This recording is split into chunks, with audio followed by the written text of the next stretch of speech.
வணக்கம். ஜவை இஜட் ஃப்ரம் ஜவாத் வட்டிப்புதூர்.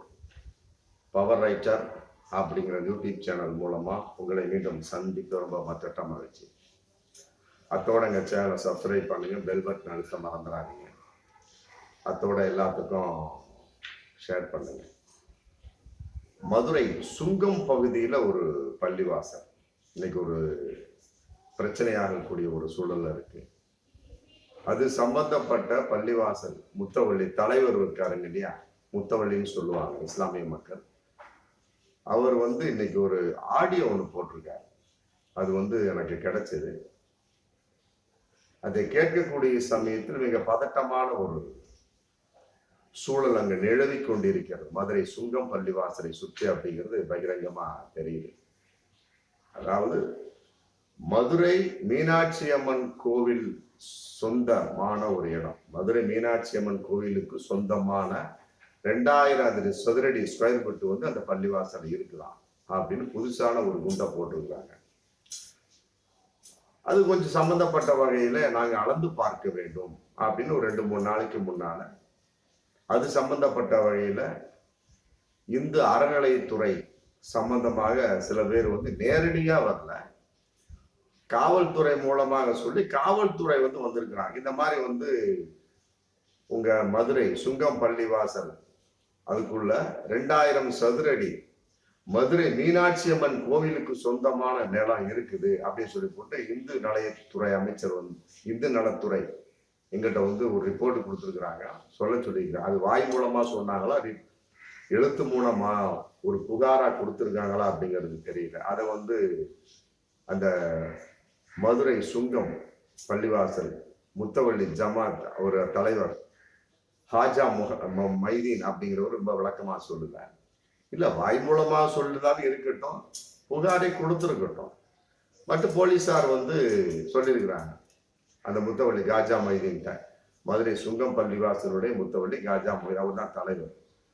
இந்த மாதிரி மதுரை மீனாட்சி அம்மனுக்கு கோயில் சம்பந்தப்பட்ட ஒரு 2000 ஸ்கொயர் ஃபீட் உங்க பள்ளிவாசல் நிலம் இருக்குதுங்க அப்படின்னு சொல்லிட்டு இந்து நலத்துறை துறையிலிருந்து எங்கள்கிட்ட தகவல் கொடுத்துட்டு போயிருக்காங்க. அளந்து பார்க்கணும்னு சொல்றாங்க.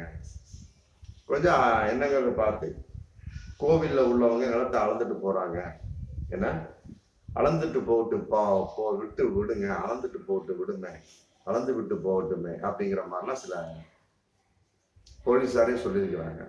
இன்னைக்கு அது மிக பூதாகரமாக வெடித்து ஆமா பேசப்படக்கூடிய ஒரு வைரலான ஒரு ஆடியோவை இன்னைக்கு போயிட்டு இருக்கு. இதுக்கு சம்பந்தப்பட்ட வகையில காஜா மைதீன் தலைவர் என்ன பண்றாரு, இது என்ன மீண்டும் ஒரு பாபர் மசூதி பிரச்சனை மாதிரி போயிட்டு இருக்கு. எங்கிட்ட பக்கா டாக்குமெண்ட் இருக்கு அப்படிங்கிறார். பக்கா டாக்குமெண்ட் இருக்கு. மற்றபடி திடீர்னு அவங்க இந்த மாதிரி சொல்றாங்க. நாங்க அது சம்பந்தமா கூட்டமா கூட்டி ஒரு 3 மணி நேரத்துக்குள்ளே 700 பேரை கூட்டிட்டோம். அதுல 150 பேர் பெண்கள். அவரும் தன்னுடைய கருத்தை பதிவு பண்ணியிருக்கிறாங்க. இந்த பிரச்சனை எங்க போய் முடியும் அப்படின்னு தெரியல. அடக்குமுறையாக முடியுமா, மற்றபடி சட்ட சிக்கலை ஏற்படுத்துமா அப்படிங்கிறது எங்களுக்கு தெரியல. அதனால இறைவன்ட்ட எல்லாரும் பிரார்த்தனை பண்ணுங்க. ஏன்னா நாங்க நல்லா இருக்கணும்னு சொல்லிட்டு இஸ்லாமிய மக்களுக்கு ஒரு வேண்டுகோள் விடுப்பதை போன்ற ஒரு ஆடியோ அது இன்னைக்கு வைரலா போயிட்டு இருக்கு. எங்களுக்கு ஒண்ணுமே புரியல. எங்களுக்கு இறைவன்ட்ட பிரார்த்தனை பண்ணுங்க. ஏன்னா இது லேசான காரியமா கிடையாது, சட்ட சிக்கலை ஏற்படுத்த போகும் அப்படிங்கிறதா எங்களுக்கு தெரியல அப்படின்னு பலவிதமான சந்தேகத்தை தன்னுடைய வீடியோல சொல்றார் காஜா மைதீன் அப்படிங்கிற அந்த சுங்கம் மதுரை பள்ளிவாசலுடைய தலைவர். இந்த மாதிரி நிறைய பிரச்சனைகள் இன்னைக்கு போயிட்டு தான் இருக்கு. பாஜக அரசு என்னைக்கு வந்ததோ சம்பந்தமா தேவையற்ற முறையில பள்ளிவாசலை நோண்டுவது, அது மாதிரி பலவிதமான இந்து கோவில்களை இஸ்லாமியர்கள் நோண்டா என்ன பொசிஷன் அப்படிங்கிறது தெரியல. இப்ப பாருங்க, வக்பு வாரி சம்பந்தப்பட்ட வகையில திருத்தங்கள் போயிட்டு இருக்கு, 44 திருத்தங்கள். அது சம்பந்தப்பட்ட ஒரு குழுட்ட பொறுப்புகள் கொடுத்துருக்குறாங்க. அது என்ன அளவுக்கு வரும் அப்படிங்கிறது தெரியல. இந்த பக்கம் நிதிஷ்குமார் இருக்காரு, இந்த பக்கம் சந்திரபாபு நாயுடு இருக்காரு. நிதிஷ்குமார் சொல்லிட்டா அதுக்கு தகுந்த மாதிரி நாங்கள் ஆதரிக்க மாட்டோங்கிற மாதிரி ஒரு தகவல் போயிட்டு இருக்கு. சந்திரபாபு நாயுடு நிலைமை என்னன்னு தெரியல. இந்த மாதிரி நிறைய பிரச்சனை. மதுரை சுங்கம் பள்ளிவாசல் மட்டும் கிடையாது, இந்திய அளவுக்கு ஏகப்பட்ட பிரச்சனை போயிட்டு இருக்கு. அது சம்பந்தப்பட்ட வகையில பாபர் மசூதி ஆமா மாட்டிக்கிட்டு அது சம்பந்தப்பட்டு இடிச்சாங்க. இடிச்சுட்டு இன்னைக்கு 3 கிலோமீட்டர் தூரத்துக்கு ஒரு ராமர் கோயிலை கட்டியிருக்காங்க. இடிச்சாங்க அப்படின்னா அதே இடத்துல கட்டியிருக்கணும். ராமர் அதே இடத்தில் பிறந்தாரு தான் அவங்க சொல்றாங்க. அப்படிங்கும் போல 3 கிலோமீட்டர் தள்ளி எதற்காக கட்டணும்? ஜிபிஎஸ்ல வந்து 3 கிலோமீட்டர் தள்ளி கட்டப்பட்டிருக்கிறது அப்படிங்கிறாங்க. இன்னொருத்தவங்க சொல்றாங்க இடிச்ச ஒரு இடம் கட்டின ஒரு இடம் அப்படின்னு சொல்லிட்டு சொல்றாங்க, போய் பார்த்துட்டு வந்தவங்க. அப்படி இருக்கக்கூடிய சமயத்துல பாபர் மசூதி எதற்காக இடிக்க வேண்டும் அப்படிங்கிற கேள்வி இதுல வருது. இந்த மாதிரி நிறைய கேள்வி கேட்டாச்சு. இன்னைக்கு வரைக்கும் எந்த ஒரு தகவல் பதில் என்னமோ ஒண்ணு அரசியலுங்க, ஒரே வார்த்தை முடிஞ்சு போச்சு. அரசியல் வந்து உள்ளே விளையாடுகிறது. அதற்கு திமுக வந்து எந்த அளவுக்கு துணை போய் விடுமோ அப்படிங்கிற ஒரு பதட்டத்துல வந்து காஜா மைதீன் அப்படிங்கிற தலைவர், மதுரை சுங்கம் பள்ளிவாசல் காஜா மைதீன் தலைவர் வந்து இன்னைக்கு வந்து ஆடியோ வெளியிட்டு இருக்காரு. அவருடைய பதட்டம் வந்து நியாயமானது. எங்கிட்ட பக்கா டாக்குமெண்ட் இருக்குது அப்படிங்கிற முடிஞ்சு போச்சு. மதுரை மீனாட்சி அம்மன் கோவில நேற்று தோற்றுவிக்கப்பட்டதா? கிடையாது. இத்தனை வருஷமா எங்க போயிருந்தாங்க? பல 100 வருடங்களுக்கு முன்னால் தோற்றுவிக்கப்பட்ட கோயிலுங்க. இத்தனை வருஷமா வந்து மதுரை மீனாட்சி அம்மன் சம்பந்தப்பட்ட அறங்காவல் துறை, மற்றபடி வந்து இந்து நல துறை எங்க போனாங்க அப்படிங்கிற பகிரங்கமான ஒரு கேள்விலாம் இருக்கு. அதாவது பதட்டத்துல பேசுறாரு காஜா மொய்தீன். பதட்டப்படுறதுக்கு ஒண்ணுமே கிடையாது. இன்ஷா அல்லாஹ் இறைவன்கிட்ட துவா பண்ணுங்க அப்படிங்கிறாரு. இந்த இடத்துல இன்ஷா அல்லாஹ் வந்து போடுவது ஒரு பக்கம் இருக்கட்டும், பட் இந்த இடத்துல இன்னொரு விஷயம் சொல்லியிருக்காங்க நபிகள் நாயகம், இறைவனையும் நம்புங்கள் ஒட்டகத்தையும் கட்டி போடுங்கள் அப்படின்னு. ஆமா, இதை இந்த இடத்துல கையில் எடுக்கும். இன்ஷா அல்லாஹ் நம்ம கையில் எடுக்க கூடாது.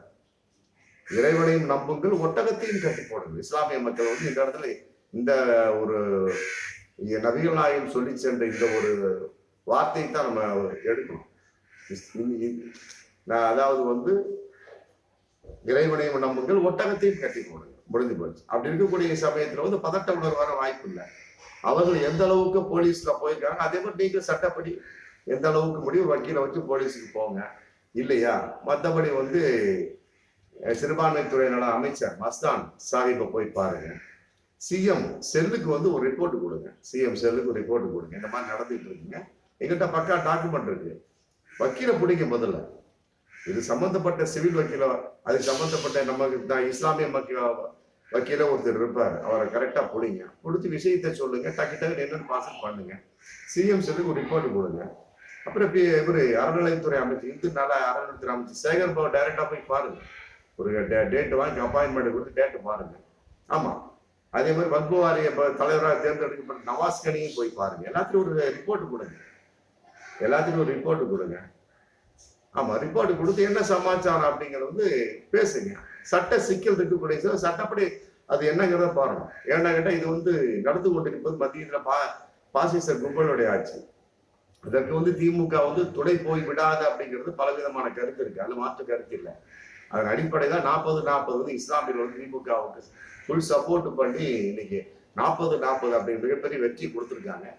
இன்னைக்கு திராவிட மாடல் சொந்தக்கார் மு.க. ஸ்டாலின் வந்து நாங்க 234 தொகுதியில 200 தொகுதியை வெற்றி அடைஞ்சு போட்டு 2026 சட்டமன்றத்துக்கு இன்னைக்கு அறைகோல் விடுத்தாச்சு. ஆமா, 200 தொகுதி 234 தொகுதியில 200 தொகுதிக்கு சாதாரண கிடையாது. அதுல வந்து சிறுபான்மை மக்கள் கட்டாயம் ஓட்டு இருக்கு.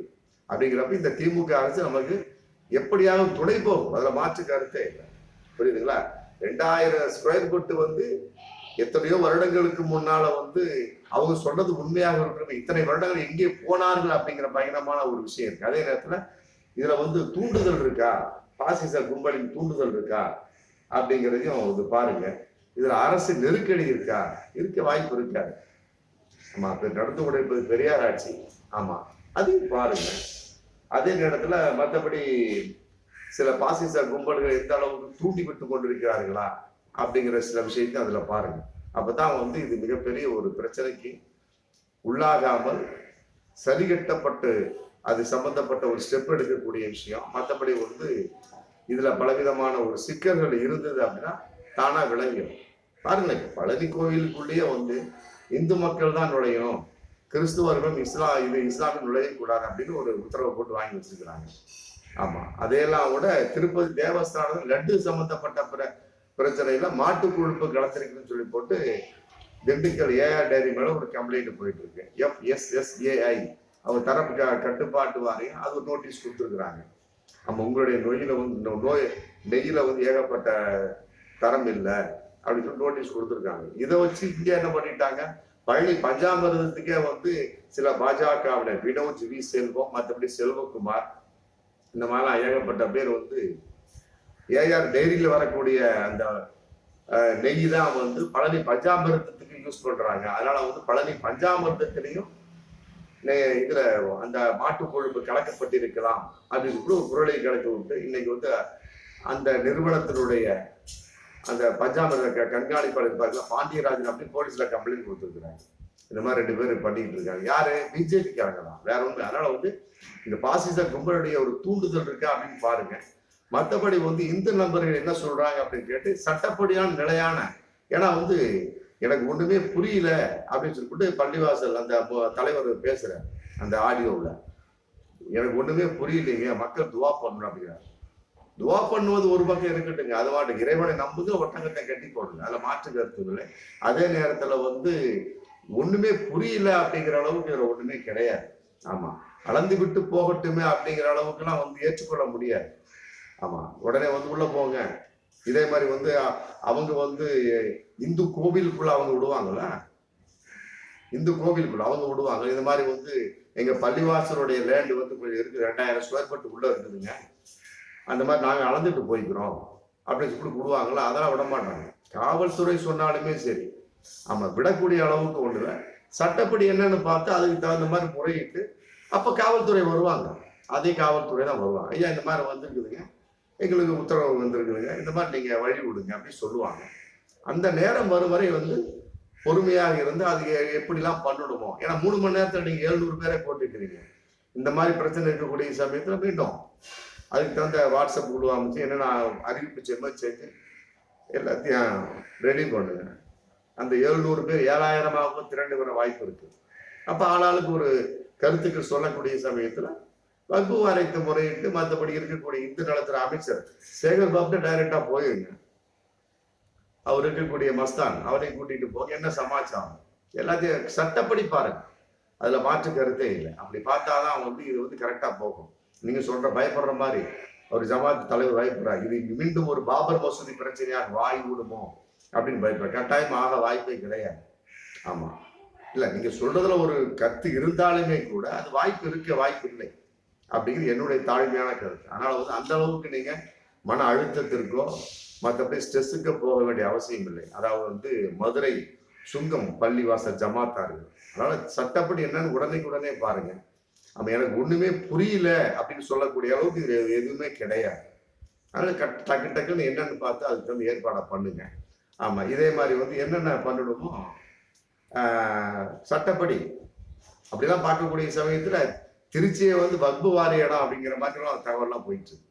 திருச்சி முழுவதுமே வந்து வக்பு வாரியத்துக்கு கொடுக்கப்பட்ட ஒரு இடமா அப்படி இருக்கக்கூடிய சமயத்து ஏகப்பட்டது இருக்கு. ஆமா, அப்படிலாம் பார்க்கக்கூடிய சமயத்துல ஒவ்வொரு இந்து மத கோவில்களுக்கு எந்த அளவுக்கு இருக்குது அப்படிங்கிறத தோண்டக்கூடிய சமயத்தில் அது ஒரு பிரச்சனையா போகும். அந்த அளவுக்கு நம்ம போக வேண்டிய அவசியம் கிடையாது. இது ஜனநாயக பூமி, இது வந்து இந்து நாடு கிடையாது. ஆமா, இது இஸ்லாமியர்கள், கிறிஸ்துவர்கள், மற்றபடி இந்து மக்கள், பௌத்தவர்கள் மற்றும் சீக்கியர்கள் அனைவருக்கும் ஒன்றாக வாழக்கூடிய ஒரு ஜனநாயக பூமி. சில கும்பல் வந்து அதுக்கு எந்த ஏற்பாடு பண்ணிட்டு இருக்கலாம், அதற்கு நாம் பலிகளாக கூடாது. அதனால வந்து இந்த இடத்துல பொறுமை தேவை. பொறுமையா இருந்து சட்டப்படி என்ன பண்ணணுமோ ஒரு வக்கீலை பிடிச்சி அதுக்கு தகுந்த மாதிரி ஸ்ட்ரைட்டா சிஎம் செல்லு மற்ற சொன்ன மாதிரி எல்லாம் ஏற்பாடு பண்ணீங்கன்னா கட்டாயமா வந்து நம்ம இடம் நமக்கு சொந்தம் அப்படிங்கிறது கட்டாயமா தெரிஞ்சிடும். அதுல மாற்று கருத்தே இல்லை. பார்ப்போம் மீண்டும் அடுத்த வீடியோ. நன்றி.